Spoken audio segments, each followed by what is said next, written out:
After about 20 years now, I've finally been able to play through Hyper Iria. This might be the first ever English translated Super Nintendo reproduction cartridge.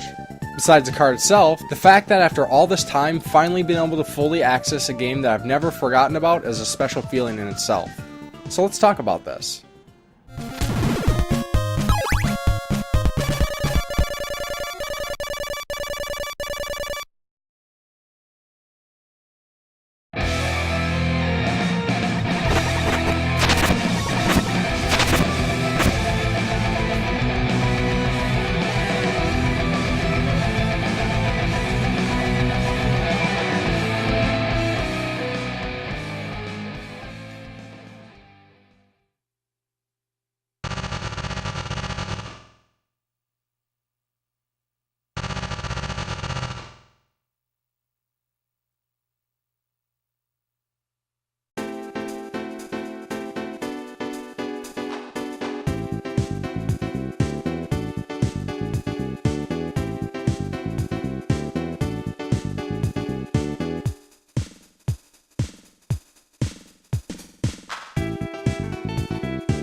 Church here, and welcome to the Game Grinder. Today we'll be reviewing Hyper Iria. Hyper Iria was originally released exclusively for the Japanese Super Famicom in October of 1995. The game is based after the events of the anime OVA, Iria, Zerum the Animation, which was a remake to the live-action film Zerum.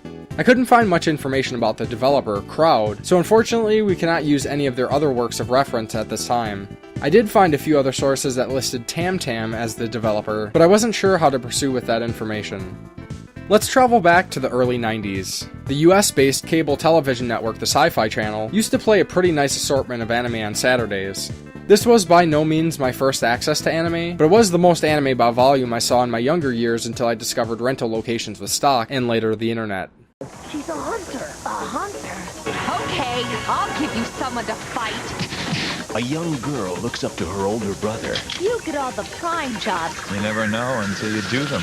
She isn't old enough. You know she can handle it. Then she begins to seek the impossible. If we're not lucky, we're dead meat. It can't be. Iria! Sometimes growing up means pushing yourself to the limit. A sister who's as headstrong as her brother. It's who I am. Iria Zerum the Animation Part 1. Next on the Sci-Fi Channel. That was some ride. Iria, Zerum the Animation has always been one of my favorite animes. It's a dystopian cyberpunk action horror anime, and with that unbeatable early 90s art style. Not trying to review it here, it was a very thoughtful created series and a fantastic entry into the sci-fi genre itself. The basic premise of the anime was Iria, an apprentice bounty hunter to her brother Gren and his partner Bob, were sent on a rescue mission to a hijacked spaceship and discovered an alien being Zerum was the culprit. Gren eventually sacrifices himself to allow Iria and Bob to escape. Bob was mortally wounded in the ensuing battle, but his memory is downloaded to a computer and serves as an advisor for Iria.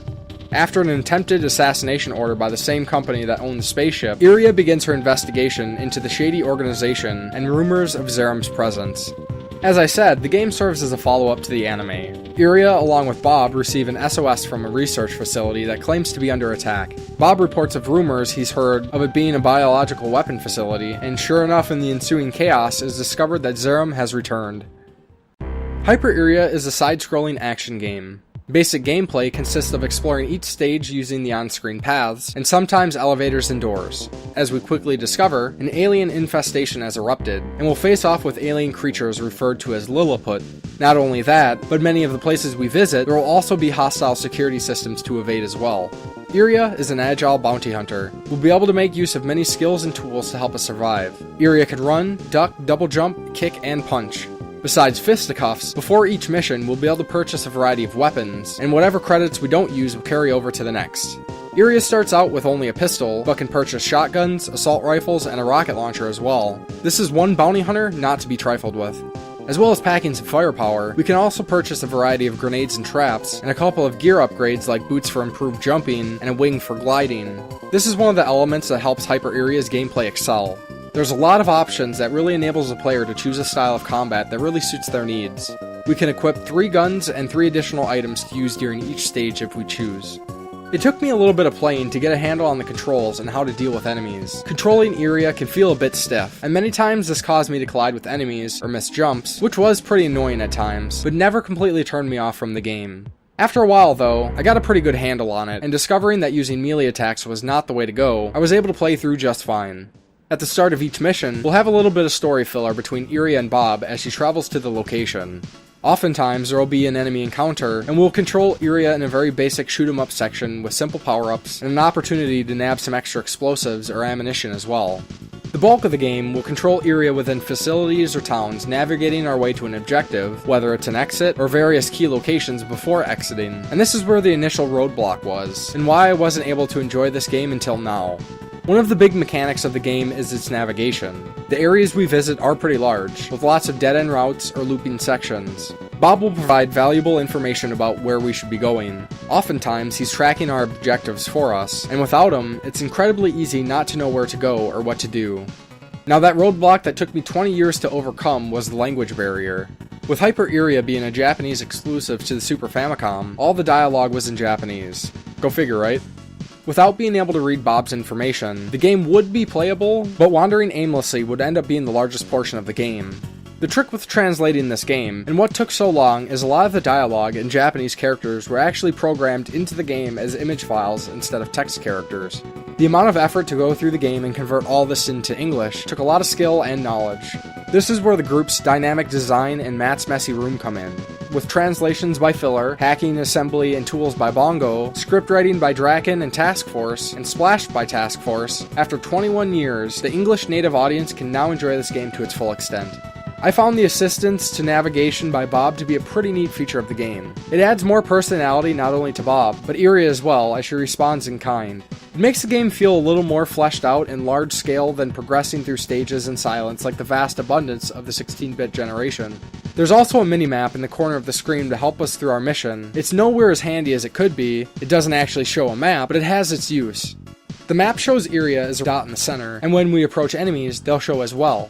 It doesn't necessarily seem to help much at first, but since enemies appear on the map as they are just off screen, the heads up is needed to counteract the stiff controls. So the next potential challenge here is the difficulty system. While the game isn't incredibly difficult, it doesn't provide a lot of information on the finer points of surviving this resurgence of evil. Unless that information was present in the manual, I wouldn't know. But this takes us back to the good old days of figuring it out. With enough trial and error, I quickly found out how to engage and overcome each alien and robot I encountered, and learned the best weapons to use for my playstyle. I don't know if I sullied my experience, but I actually set the game's options to unlimited continues, so I was pretty much able to play through the game in a couple sittings without having to repeat entire levels. At the early parts of the game, getting to the area boss seemed like an endurance trial.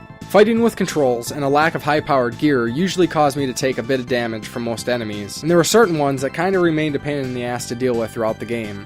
Once getting some more useful weapons, this seemed like less of an issue.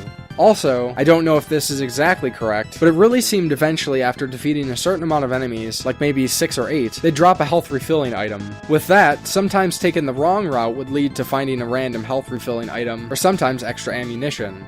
I like how the death system was handled. In most instances, it seems times when Bob shares particularly important information appear to act as checkpoints. In reality, we only have one life, so when we die, we're presented with a game over screen. Though continuing will start us at the last quote-unquote checkpoint, restocked with the amount of ammo we had when we first got there. Another nice inclusion was a password system. It's not terribly long, and allows us to continue off at whatever level we had the code for. At the end of each level, we'll get a rating on how we did based on remaining health, enemies cleared out, and the time it took. This adds a level of replayability for those who want the bragging rights of high ratings, but I can't see this being much of a driving factor these days, or at least for me anyways. There are also some settings that can be adjusted in the options that will affect how the bonus is handled under certain time constraints, but I didn't mess with them enough to really know what the deal was. I think the last bit that's worth mentioning about the gameplay is the evolution of the encounters with Zerum.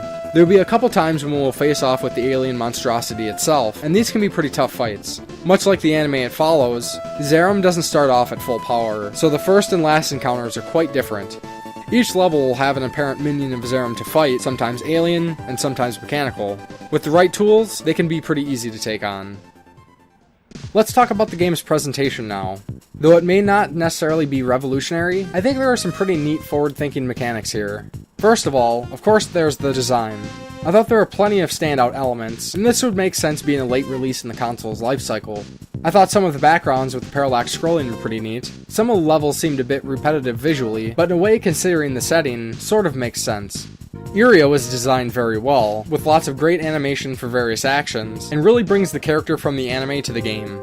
Besides the gameplay, there are some pretty neat animated stills included in the opening and closing of the game, which, as I've said before, if I would have been able to enjoy them as a youngster, I would have been in heaven. Screw CGI and pre-rendered graphics. Give me anime stills, baby. There's a pretty decent variety of enemies, some way more annoying than others, but enough to keep things fresh whether aliens or mechanical. I do have to mention the slowdown. Sadly, this game suffers from it.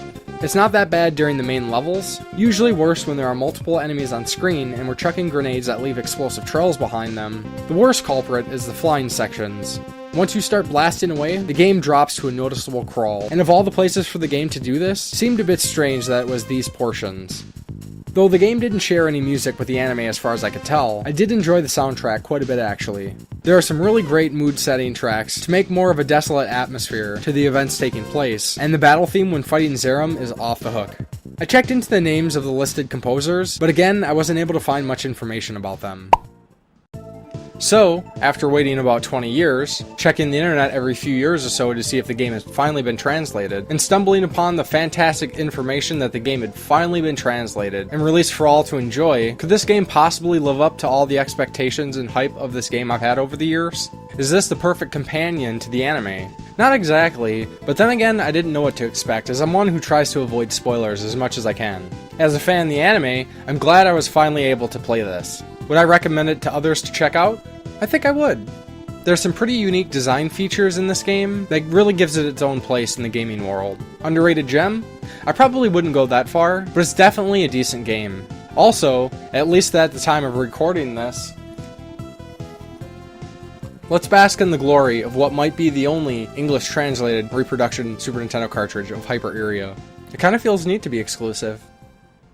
Thanks for checking out my review of Hyper Iria. What were your thoughts on the game? Let me know in the comments below. If you liked what you've seen or heard, please give the video a like, a share, and subscribe to see future videos. I'm on Twitter and Facebook as well, and I post a lot of other great game-related content there, and of course links are in the description. Until next time on the Game Grinder.